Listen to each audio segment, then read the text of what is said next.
ചേട്ടൻ ഇപ്പോൾ ഒരുപാട് പ്രഗത്ഭരായ വ്യക്തികളുടെ കൂട്ടത്തിലൊക്കെ അഭിനയിച്ചിട്ടുണ്ടല്ലോ. അപ്പൊ നമ്മൾ കാണുമ്പോൾ പലരും പല തരത്തിലുള്ള മാനറിസങ്ങളാണ് അല്ലേ? അതിലേതെങ്കിലും ഒരാളെ സ്പെസിഫിക് ആയിട്ട് എടുത്ത് പറയാനുണ്ടോ? അവരുടെ മാനറിസം ഇഷ്ടപ്പെട്ടു അല്ലെങ്കിൽ അവരുടെ ഒരു ആക്ടിങ് ശൈലി നമ്മളെ?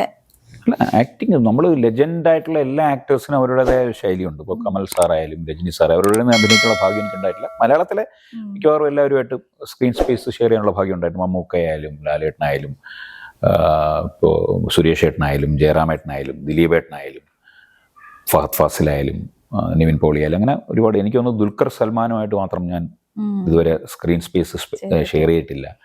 അതിനുള്ള ഭാഗ്യം ഉണ്ടാവട്ടെ.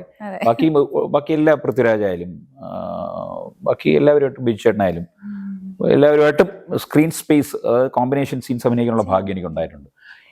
ഓരോരുത്തരും ഇവരൊക്കെ നമ്മൾ ഓരോ വലിയ കലാകാരന്മാരിൽ നിന്നും അവരുടെ അഭിനയമൊക്കെ നമ്മൾ ഇങ്ങനെ മാറി നിൽക്കും. നമ്മൾ ഷോർട്ടിൽ നമ്മൾ ആ സീനിൽ ഇല്ലെങ്കിൽ പോലും ഞാൻ കണ്ടു നിൽക്കാറുണ്ട്. ഇവരുടെയൊക്കെ അഭിനയ രീതികളിൽ നിന്നും നമ്മൾ ആ ശൈലിയല്ല നമ്മൾ ഇമ്പ്രസ്ഡ് ആവുന്നത്. ഇവർ കഥാപാത്രത്തെ സമീപിക്കുന്ന രീതി, എങ്ങനെ ഒരു കഥാപാത്രം ഇവർ ഉൾക്കൊള്ളുന്നു, എങ്ങനെ സ്റ്റാർട്ട് ക്യാമറ ആക്ഷൻ കട്ടിന് ബിറ്റ്വീൻ ഇവർ അതിനെ ഒരു പ്രോഡക്റ്റാക്കി നൽകുന്നു എന്നുള്ളതാണ്.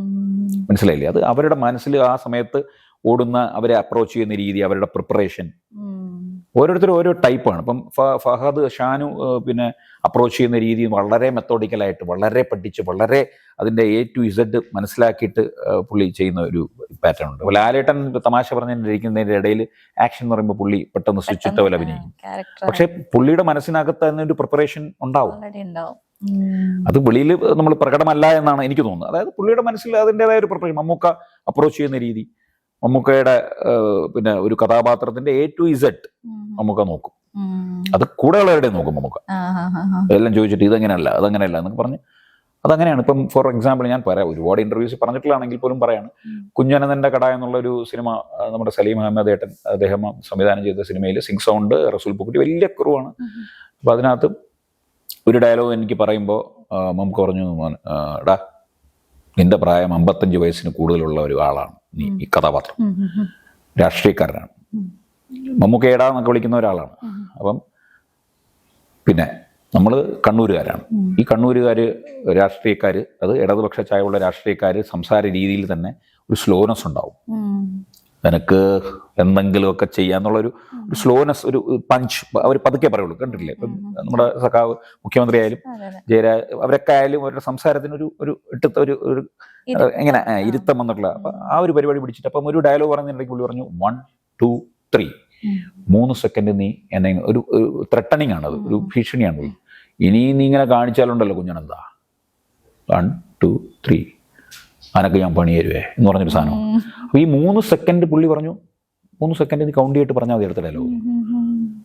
അപ്പം അത് കേട്ടപ്പോ അങ്ങനെ വേണോ, അത് ലാഗ് ആവില്ലേ എന്നാണ് നമ്മുടെ മനസ്സിൽ ഓടുന്ന തോട്ട്, നമ്മുടെ വിവരമില്ലായ്മ. പക്ഷെ പുള്ളി പറഞ്ഞുകൊണ്ട് ഞാനത് കേട്ടു. പക്ഷെ സ്ക്രീനിൽ വന്നപ്പോൾ അതൊരു ഇതുണ്ട്, ഞാൻ നോക്കിക്കൊണ്ടിരിക്കും, നമ്മൾ കൗണ്ട് ചെയ്തുകൊണ്ടിരിക്കണം. പക്ഷെ ആ നോട്ടവും കൗണ്ടിങ്ങും അത് കഴിഞ്ഞിട്ട് ആനക്കെട്ട് ഞാൻ പണി തരും എന്ന് പറഞ്ഞൊരു സാധനം വരുമ്പോൾ ഭയങ്കര രസമാണ്. എന്ന് പറഞ്ഞാൽ ഓരോ ആക്ടേഴ്സും അവർ സമീപിക്കുന്ന രീതി, അവർ അപ്രോച്ച് ചെയ്യുന്ന രീതി. ഇപ്പൊ ലാലേട്ടൻ ഒപ്പം എന്ന് പറഞ്ഞ സിനിമയിൽ ലാലേട്ടനെ ഞാൻ പിടിച്ചോണ്ട്, പോലീസുകാരനാണ് ഞാൻ, പറയാനുണ്ട് എന്ന് പറഞ്ഞ് പിടിച്ചോണ്ട് കൊണ്ടുപോകുന്ന സമയത്ത് ലാലേട്ടൻ പറഞ്ഞു, മനെ എനിക്ക് കണ്ണ് കണ്ടുകൂടാ മനെ എന്ന് പറഞ്ഞു. അതായത് ലാലേട്ടൻ ഈസ് ബിലീവിങ് ഹിംസെൽഫ് ദാറ്റ് പുള്ളിക്ക് കണ്ണ് കണ്ടുകൂടാ. അപ്പൊ കണ്ണ് കണ്ടുകൂടാത്ത ആളെ നമ്മൾ നമ്മൾ കൊണ്ടുപോകുന്നതിന് ഒരു ഇതുണ്ടാവും. അത് പുള്ളി എനിക്ക് പറയാതെ പറഞ്ഞു തന്നു. അപ്പൊ നമ്മൾ ഓരോ ആക്ടേഴ്സിൽ നിന്നും നമ്മൾ എടുക്കുന്ന സജഷൻ അവർ നമ്മളിലെ ആക്ടറെ ഇമ്പ്രൂവ് ആക്കിക്കൊള്ളണം, നമ്മൾ പഠിച്ചോളണം. നമ്മൾ പഠിക്കുക. പിന്നെ അവര് നമ്മളെ നന്നാക്കുന്ന എന്തിനാണ്, നമ്മളെ കംഫർട്ട് ആക്കുന്നത്, നമ്മളുമായിട്ട് ഇത് ചെയ്യുന്നത് എന്തിനാണ്? അത് എന്നാലേ സീൻ നന്നാവുള്ളൂ. സീൻ നന്നായ ലാലേട്ടൻ മാത്രം മികച്ചു നിന്നു മറ്റേ എല്ലാം മോശം എന്ന് പറഞ്ഞൊരു കാര്യമില്ല. അങ്ങനെ അവർ ചെയ്യില്ല. അത് ലെജൻഡ്. അപ്പൊ നമ്മളെ പഠിച്ചതെന്നാണ്, നമ്മുടെ കൂടെ പുതിയതായിട്ട് ഒരാൾ അഭിനയിക്കാൻ വരുമ്പോൾ നമ്മൾ അയാളുമായിട്ടൊന്ന് പരിചയപ്പെട്ടു, എവിടെ താമസിക്കും, എന്ത് ചെയ്യുന്നു, കംഫർട്ട് സോൺ ഉണ്ടാക്കുക.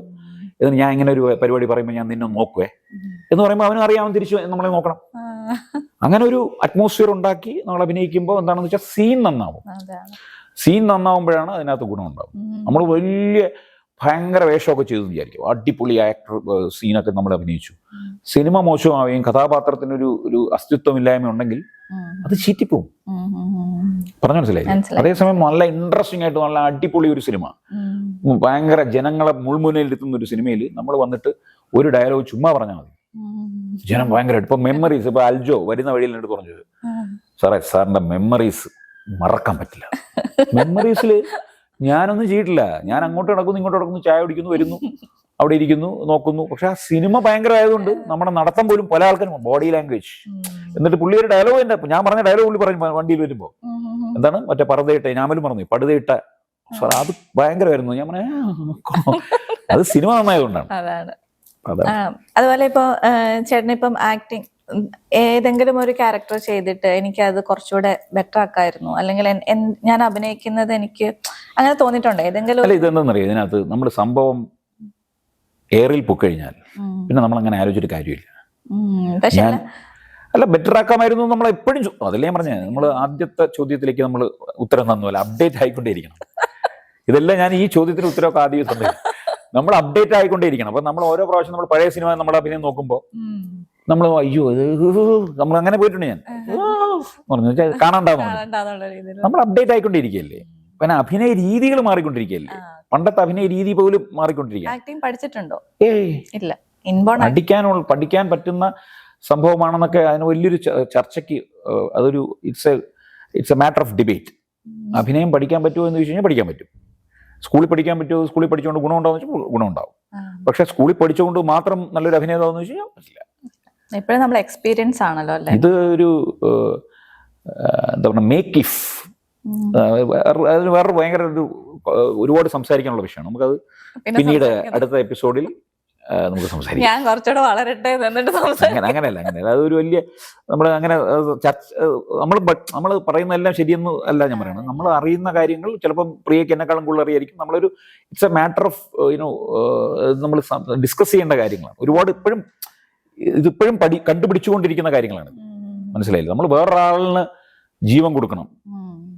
അത് ഞാനായിരുന്നെങ്കിൽ എന്നുള്ള ഫിലോസഫിയാണ്. സ്ലാൻസ്ലോവ്സ്കി പറഞ്ഞിട്ടുള്ളതാണ് മേക്ക് ഇഫ്.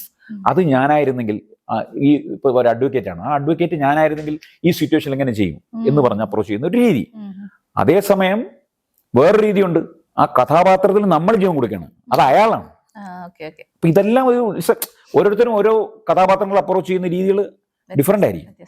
ഓക്കെ, നമ്മൾ സിനിമയെ കുറിച്ചൊക്കെ ഒരുപാട് സംസാരിച്ചു. ഇനി ചേട്ടന്റെ ഫാമിലിയിലേക്ക് എല്ലാവർക്കും അറിയാമായിരിക്കും. അതൊക്കെ നമ്മുടെ ഫാമിലി സുഖമായിട്ട് ഇരിക്കുന്നു. ഒരു മോള്, ഞാൻ, വൈഫ്, അമ്മ, സന്തോഷം ഇരിക്കുന്നു. അത് അവരുടെ ഫാമിലി ലൈഫ് എപ്പോഴും, എൻ്റെ വീട്ടുകാരാണെങ്കിലും ഒക്കെ അത് വളരെ പബ്ലിക്കായിട്ട് നമ്മളൊരാൾ പബ്ലിക് ഫിഗർ ആയിട്ട് നടക്കുന്നുണ്ട്. നമ്മൾ വളരെ പ്രൈവസി, നമ്മുടെ വീട്, നമ്മുടെ കാര്യങ്ങൾ ഒക്കെ അങ്ങനെ ഒരു ഇതിൽ കൊണ്ടുപോവുക എന്നുള്ള ഒരു ആഗ്രഹത്തിൽ നടക്കുന്നവരാണ് എൻ്റെ വീട്ടുകാരും. അപ്പൊ ഞാനും അങ്ങനെ തന്നെയാണ്. കാരണം നമുക്ക് അങ്ങനെ ഒരു സന്തോഷം വേണമല്ലോ. അതെല്ലാം പബ്ലിക് ആയി കഴിഞ്ഞാൽ ജീവിതം, മറ്റേ ഏതൊരു സിനിമ ലീവായിട്ടുള്ള ഒരു പടം വന്നല്ലോ, മൊത്തം പബ്ലിക്, ഫസ്റ്റ് നൈറ്റ് വരെ പബ്ലിക്. അതാണ് ഇവിടെ നടക്കുന്നത്. എവിടെ പോകണമെങ്കിലും ഹലോ നമസ്കാരം. ഞാനും ബ്ലോഗൊക്കെ ചെയ്യാറുണ്ട്. അപ്പൊ ഒന്നിലും എന്റെ വൈഫൊക്കെ വന്നു കഴിഞ്ഞാൽ അത് പറയുമ്പോൾ കട്ടി എന്ന് പറയും. കാരണം സെക്രട്ടേറിയറ്റില് അവള് ഉദ്യോഗസ്ഥയാണ്.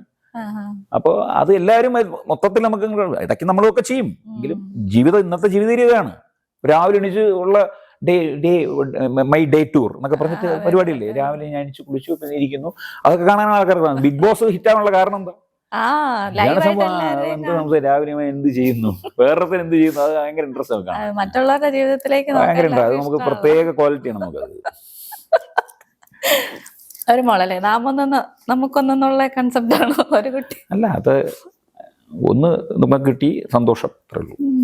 ചേട്ടൻ അപ്പൊ ഒരുപാട് ട്രാവൽ ഒക്കെ ചെയ്യുന്ന ആളാണല്ലോ അല്ലേ? ഇപ്പൊ ഓൾറെഡി നമ്മൾ കുറച്ച് വ്ളോഗ്സ് ഒക്കെ കണ്ടിട്ടുണ്ട്.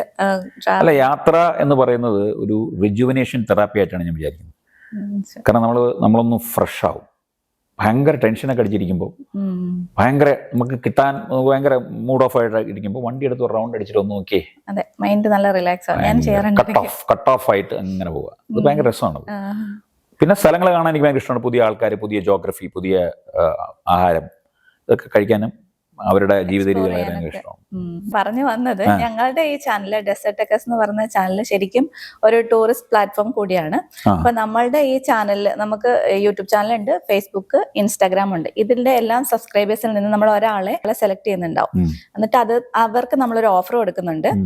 കഴിഞ്ഞ പ്രാവശ്യത്തെ ഓഫർ നമ്മൾ മലേഷ്യക്കായിരുന്നു. അപ്പൊ ഇപ്രാവശ്യം നമ്മൾ തായ്ലൻഡിലേക്കാണ് അവർക്ക് ഓഫർ എന്ന് പറഞ്ഞാൽ മലേഷ്യയിൽ ടിക്കറ്റ് എടുത്ത് കൊടുക്കും, അതെന്താണ്? തായ്ലൻഡ് നമ്മൾ ഫുൾ ട്രാവലിംഗ്, ഫുഡ്, ഒരു രൂപയും ഇല്ലാതെ പോയിട്ട് വരാം. എല്ലാം അടിപൊളിയാണല്ലോ. ഫുള്ള് നമ്മൾ ചെയ്ത് കൊടുക്കുന്നുണ്ട്. അപ്പൊ നിങ്ങളെ സബ്സ്ക്രൈബ് ചെയ്യണം ഇനി. അതെ, അതിന് നമ്മൾ ഒരാളെ നറുക്കെടുത്ത് നമ്മൾ ഈ പ്രാവശ്യത്തെ ട്രിപ്പ് നമ്മൾ തായ്ലൻഡിലേക്കാണ് ഓഫർ ചെയ്യുന്നത്. അപ്പൊ നമ്മളുടെ കൂടെ ചേട്ടനോട് റിക്വസ്റ്റ് ഉണ്ട്, ആ കപ്പിളിന്റെ കൂടെ ചേട്ടനെ കൂടെ ഇൻവൈറ്റ് ചെയ്യാണ് ഞങ്ങള്. അടിപൊളി. തായ്ലൻഡ് കണ്ടാണ് വേറെ വല്ല മുതലാളി എടുത്ത് പറഞ്ഞിട്ട് അസർബൈജാൻ പോയിരിക്കണം. അസർബൈജാൻ വല്ലൊക്കെ വരുമ്പോഴത്തേക്കും ആ ഇന്റർവ്യൂ തന്നെ വിളിക്കുക. നല്ല പരിപാടിയാണ്, വേറെ ഒന്നല്ല. ഇത് അങ്ങനെ ഒരു ഓഫർ കൊടുക്കാന്ന് പറയുന്നത് നല്ല കാര്യം. കാരണം നിങ്ങളൊരു ചാനൽ, ഒരു ഇന്റർവ്യൂ, അങ്ങനെ ഒരുപാട് ചാനൽസ് ഉണ്ട്, അതിന്റെ ഇടയിൽ ഇതൊരു സ്പെഷ്യൽ പരിപാടിയായിട്ട് തോന്നുന്നു. അപ്പൊ ചേട്ടനും ജോയിൻ ചെയ്യുമെന്ന് പ്രതീക്ഷിക്കുന്നു. തീർച്ചയായിട്ടും. പിന്നെ തായ്ലൻഡ് നമ്മൾ പോയിട്ടുള്ളതാണ്, ബാങ്കോക്ക്. എങ്കിലും നമ്മൾ തീർച്ചയായിട്ടും അങ്ങനെ ഒരു യാത്രകൾ എന്ന് പറയുന്നത് നമ്മൾ ഒരു സ്ഥലത്ത് തന്നെ ഒരു പ്രാവശ്യം പോകുന്ന പോലെ ആയിരിക്കില്ല രണ്ടാമത്തെ പ്രാവശ്യം പോകുമ്പോൾ. പറഞ്ഞ മനസ്സിലായില്ലേ?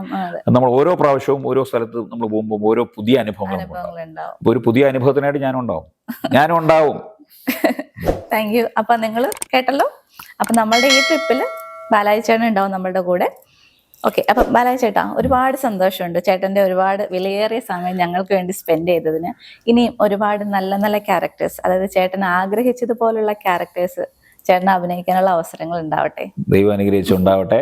നമുക്ക് എടുത്താൽ പൊങ്ങാത്ത ടൈപ്പ്, എന്നെ കൊണ്ട് ചെയ്യാൻ പറ്റില്ല എന്ന് തോന്നിക്കുന്ന കഥാപാത്രങ്ങൾ എന്നെ തേടി വരട്ടെ എന്ന്. കാരണം നമ്മളെ കൊണ്ട് ചെയ്യാൻ പറ്റുമെന്ന് തോന്നുന്നത് ചെയ്യുമ്പോൾ ചെയ്യാൻ ഈസി എന്നല്ല, അത് നമുക്ക് കംഫർട്ട് സോണാണ്. നമ്മൾ ഈ കംഫർട്ട് സോണൊക്കെ പൊട്ടിച്ചിട്ട് എന്നെ കൊണ്ട് ഇതെങ്ങനെ ഞാൻ ചെയ്യും, ഇത് ഞാൻ ചെയ്താൽ ശരിയാവും എന്ന് തോന്നുന്ന തരത്തിലുള്ള ഒരു കഥാപാത്രം എന്നെ തേടി എത്തട്ടെ.